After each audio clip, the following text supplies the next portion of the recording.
নমস্কার বন্ধুরা, মেজদির রান্নাঘরে আপনাদের সবাইকে স্বাগত। আজকে আমি রান্না করছি কাসুরি চিকেন। কাসুরি চিকেন বানানোর জন্য সবার আগে ফ্রাইং প্যানে তেল আর একটু হলুদ দিয়ে আগে থেকে ধুয়ে রাখা চিকেনগুলো দিয়ে হালকা ভেজে নেব।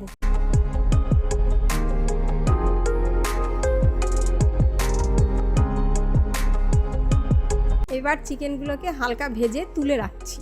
এবার আবার ফ্রাইং প্যানে একটু তেল দিয়ে তাতে দিচ্ছি গোটা গরম মশলা, তেজপাতা, পেঁয়াজ কুচি আর টমেটো কুচি, স্বাদমতো লবণ।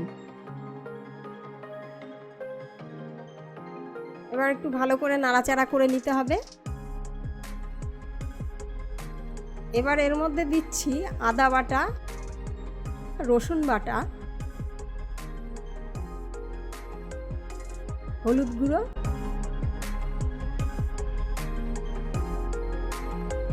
আর লঙ্কার গুঁড়ো। এবার এটাকে একটু নাড়িয়ে নেব যতক্ষণ না পেঁয়াজটা লাল লাল হয়ে যাচ্ছে।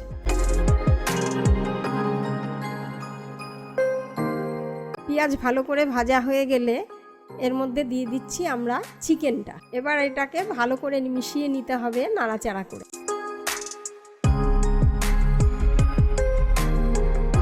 এবার এর মধ্যে দিচ্ছি আমরা টক দই, কাজু বাটা আর একটু ঘি। এবার এর মধ্যে আমরা দিলাম গরম মশলা গুঁড়ো আর কাসুরি মেথি।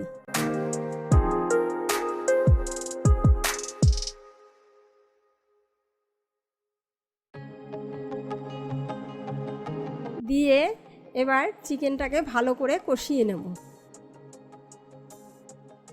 এরপর এতে অ্যাড করতে হবে জল। এবার এর মধ্যে আমরা বাটি ধোয়া জলটা আর পরিমাণ মতো উষ্ণ গরম জল দিয়ে দিলাম। এবার চিকেনটা ভালো করে নাড়িয়ে নিলাম।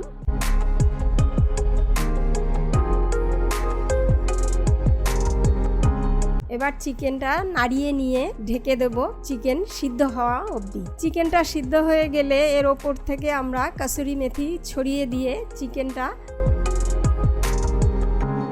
ভালো করে নাড়িয়ে নিলেই আমাদের কাসুরি চিকেন রেডি। এই রকম রেসিপি পেতে চ্যানেলটিকে সাবস্ক্রাইব করুন, ভিডিওটি লাইক করুন আর শেয়ার করুন। ধন্যবাদ।